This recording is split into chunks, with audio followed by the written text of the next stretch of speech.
Ja sam Marko Maljković, moje dete trenira ovde 3 godine, a sada sam upisao i drugo dete.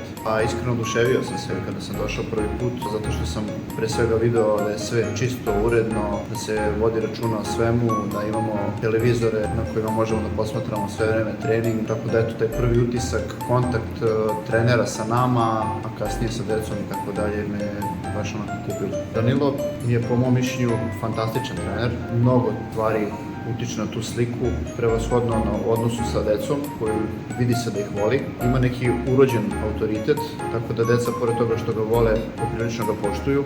Ima savršen odnos sa nama, roditeljima, gde se trudi da nađemo neki zajednički jezik, da budemo stalno u kontaktu, da stalno razmenjujemo informacije, ne bi li dete bilo srećno ovde. Ko žele da se sa detetom radi pravilno i profesionalno i da deca ovo vole i da rado dolaze na treninge, ovo je pravo mesto za njih, da će se deca razviti i razvijati nekom pravom smeru.